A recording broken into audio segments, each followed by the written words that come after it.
Question is, at 298 Kelvin, delta H degree combustion of sucrose equal to minus 5737 kilojoule per mole, and delta G degree combustion of sucrose equal to minus 6333 kilojoule per mole. Estimate additional non-PV work. Additional non-PV work, इसको ध्यान देना. That is obtained by raising temperature to 310 Kelvin. Assume delta और Cp equal to 0 for this temperature change. तो सबसे पहली बात तो ये non PV work, delta G एक नॉन पीवी वर्क होता है.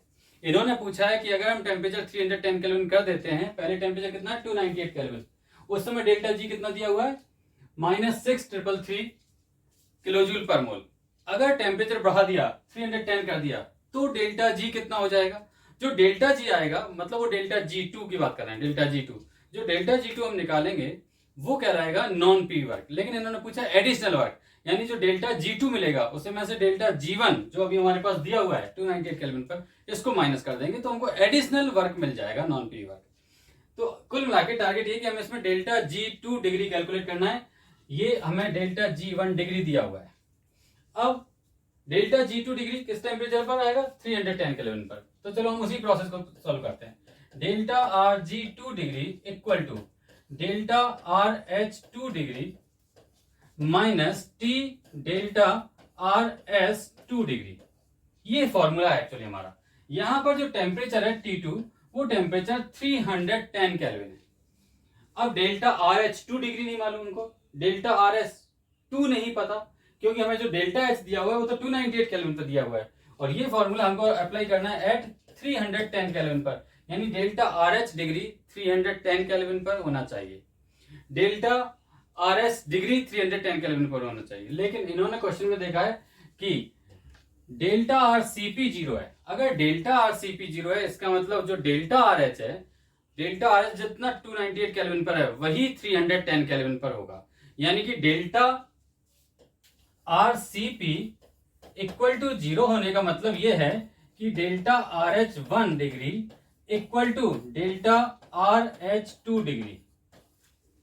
इसी को हम बोल सकते हैं delta R S one degree equal to delta R S two degree.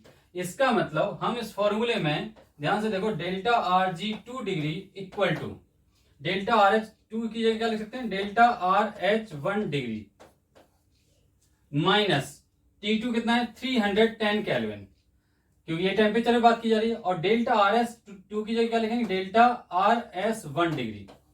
अब हमारे पास डेल्टा आर एच वन होना चाहिए जो कि दिया हुआ है. कितना दिया हुआ है -5737 लिख देते हैं यहां पर, -5737 ये हमने वैल्यू निकाली, माइनस 310.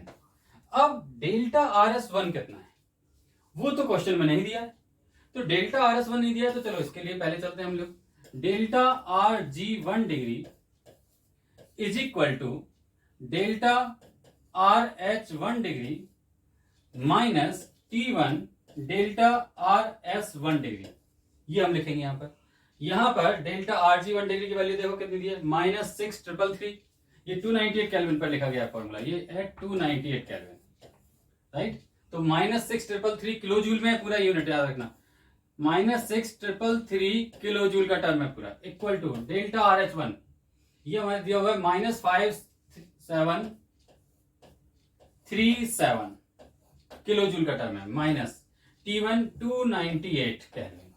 और delta R S one degree नहीं दिया था, यही हमको कैलकुलेट करना था. इसे सॉल्व करेंगे आप तो delta R S one degree is equal to आपको आ जाएगा 2 किलो जूल पर मोल केल्विन. ये आपके पास delta R S one degree आ गया, जिसे आप इस फॉर्मूले में यहां रख सकते हैं. यानी आप यहां पर अल्टीमेटली 2 किलो जूल पर मोल या 2 सारा डेटा किलो जूल के टर्म में, तो मैं यूनिट नहीं लिख रहा हूं यहां पर, ये आप सॉल्व करेंगे. तो यहां से आपको सॉल्व करके delta R G two degree आ जाएगा, delta R G two degree ये वैल्यू आ जाएगी.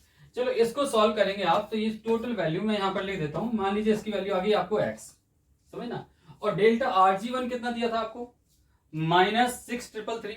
और क्वेश्चन में पूछा गया है एडिशनल वर्क कितना है, एडिशनल नॉन पी वर्क. तो एडिशनल नॉन पी वर्क मतलब डेल्टा जी टू डिग्री में से delta G one degree minus कर दो तो एडिशनल वर्क मिल गया. यानी आप बोल सकते थे यहां पर कि additional non PV work equal to क्या होगा हमारे पास, delta R G 2 degree minus delta R G 1 degree, और ये आपका आंसर होगा।